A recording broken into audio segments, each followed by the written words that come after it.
Well, hello, friends. Welcome back. It's time for another video. And today, it's just going to be a light chat about cooking and writing. I had this idea maybe 6 months ago, never got around to doing it, but today became that day. In the background, I'll be showing you a recipe, but I'm not actually going to discuss that recipe because then YouTube will think this is a cooking video, which it is not. And the subject here sort of goes into two parts. Um, one with cooking directly, and then one with the videos, cooking videos versus writing videos. So, stay tuned for both parts or skip around as you desire. So, the first part is quite obvious. You've got a list of ingredients, and that might be your characters, your setting, maybe your magic system, maybe politics, maybe your character arcs, the lie, the character, but it's not a lie. It's their motivation. Motivation is not a lie. It's just what gets you going every day. Whatever, we're not getting into that this video. I was going to say episode. It's not episode. We're not that important. But you've got your ingredients for your story. If it's a murder mystery, obviously you have a victim, you have a setting, you've got suspects, you've got the way the victim actually met their demise, what could have caused that, motivations, red herrings, stuff like that. They're all the ingredients that go into the story. Okay, the story itself would be, and we can argue about this, and we will, because whatever, is the recipe. The recipe, do this, do this, do this, do this, in order, the method by which you go about incorporating these ingredients, preparing them, and at the end, you have something edible. Now that's structure. It's the structure of your story. Whether you follow Save the Cat or do I have to list them all? Hero's Journey, Freytag's Pyramid, some sort of snowflake thing. I don't know. Zigzaggy, staircasey things. Whatever. There's a billion of them. Those are structures. And that's your recipe. No one's saying you actually have to follow that recipe. However, let's go into the history. The history of storytelling. I am not a historian. I don't even know if anything I'm about to say is correct.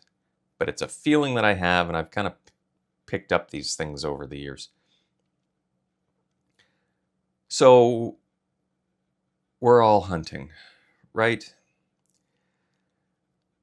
And we need to know where the food is. So we have language skills that develop so that we can precisely identify where the food is. Maybe what weapons need to be taken. Who's going to go? And then we have to have hypotheticals. It's like, oh, but if half of us go here, then maybe the animals will go there. And if you other half are over there, then you can hunt them there. We'll scare them, you kill them, process them, whatever. But that's hypothetical because it's something that might happen in the future. They're like guessing. Okay. We'll move on quickly from that. And then you're sitting around the fire. You're eating your hunt. The people who didn't participate in the hunt, you're telling them the story of the hunt. And then you start to come up with new stories to entertain people around the fire. And you have your prolific storytellers. And to keep people from leaving the fire, wandering off, into the woods to be killed by the animals that you're, trying to eat. You need compelling stories to keep people around the fire where it's safe. That's the fire. We'll move on to plays. You're not keeping people in the seats to keep them safe. You want their money. You want them buying oranges. I think that was actually a euphemism for prostitution. But anyway, you want them spending their money in the seats. So you want to be as engaging as possible when you're putting on your play. And the stories in the plays, they just keep doing them over and over and over again, and over thousands of years. And what they end up doing is, you might be familiar with like A/B testing. Well, they're testing. They'll tweak the story. They'll tweak here, they'll tweak there, they'll see how many people leave, they'll see how many people come back next week. And they just keep tweaking it until they get as many people as possible to stay there and enjoy the play. And that's what structure is. They came up with the structure, like the hero's journey and all this other crap, through thousands or hundreds, whatever it is, years of testing audience retention. So you may be like, I don't want to use a structure. Structures are stupid because they're so limiting and blah, blah, blah, blah, blah. Those structures are there to engage the largest audience possible and keep them until the end. That's the entire point of them. Not to tell you you can't do something on page 20 because blah, blah, blah, that plot point isn't there. But just that was the original point. It was just keep the bums in the seats, right? What does any of this have to do with food? Well, originally it was ingredients are all the bits of your story, recipe, the structure of your story. It is up to you whether you follow the recipe or not. I don't always follow a recipe. Actually, okay. In my cooking, I almost never follow a recipe. I know that it's there in case I forget how to do something, like if there's a technique. I know that the recipe's there and I can fall back on it, but I also know what the thing's supposed to taste like, and I can combine things in my own ways and invent new ways of doing it, and then I'll like scratch something out and tweak the recipe. It's the same in my stories. I don't follow Save the Cat or any of that stuff. I have a modified hero's journey that works for my detective novels. And that's what I use. I don't hit every plot point. I don't follow everything all the time, but it's there, and then I do whatever I want within it or ignoring it. But it's there. It's a fallback. So, and I am not trying to engage the largest audience I can, because I know that I am not for everyone. And I never will be, no matter what friggin' structure I follow. The second part of this, and I think I'm going to take a little sip of my drink. This is Coke Zero.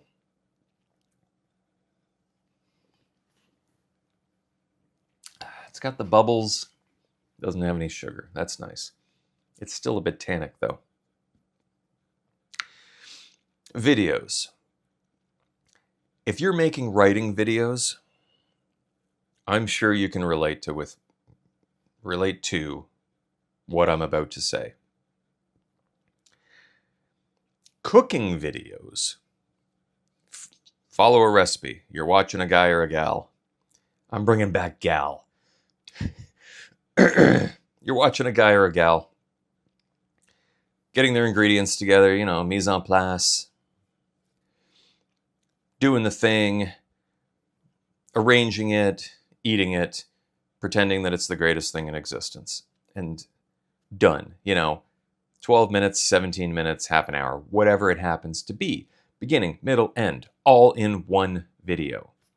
It doesn't have to be longer than that. There's no reason for multiple videos for one recipe. typically. I've never seen it where it spans more than one video. Writing videos, on the other hand, there is no way you are starting and finishing and publishing a book in one video. That's impossible.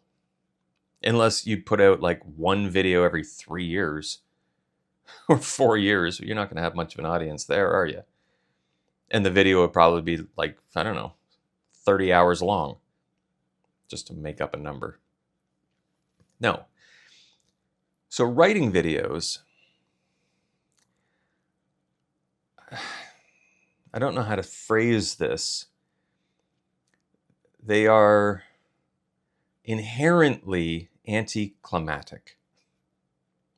There is no end. It's, hey, this is what I'm thinking about while I'm doing some aspect of something.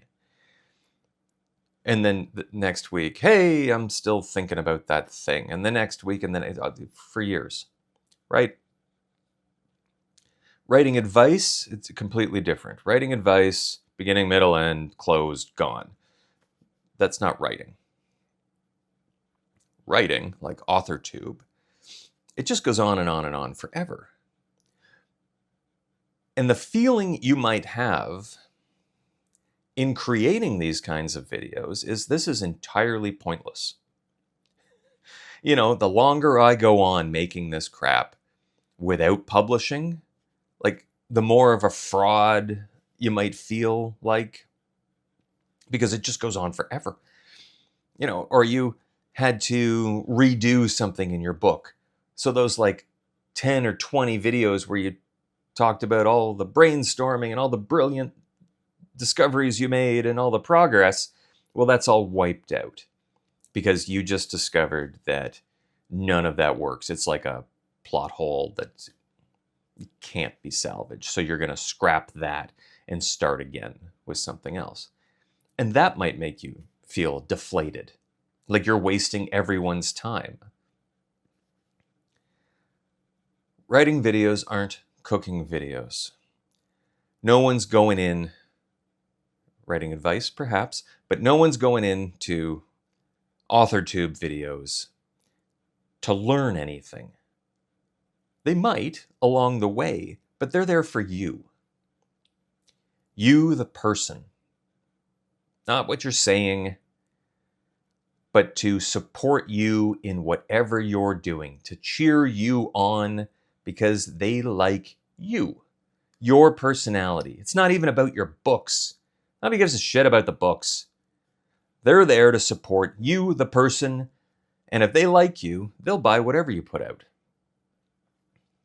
It doesn't matter. It's not about the books. It's not about writing advice that you happen to spew along the way.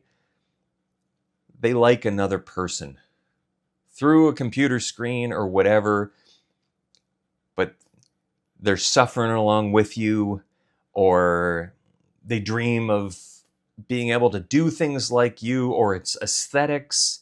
You know, all these young girls looking at the slightly older girls living dream lives, wanting to be them. But it's all about the person. It's not about the writing. It's not about the books. It's just us as people, human beings. We're not expected to start and end in one video. We continue. So I don't know if that helps you at all in the creation of your writing videos, but every once in a while I have to change my thinking and remember that that's really what it's all about. We're not here in person, but it's one person to another. I'm cheering you on. You guys cheer me on too. And you do. And I really appreciate that. So that's it. I think I'm showing you like a bowl of pad thai right now. I hope you enjoyed it. And we'll see you next time.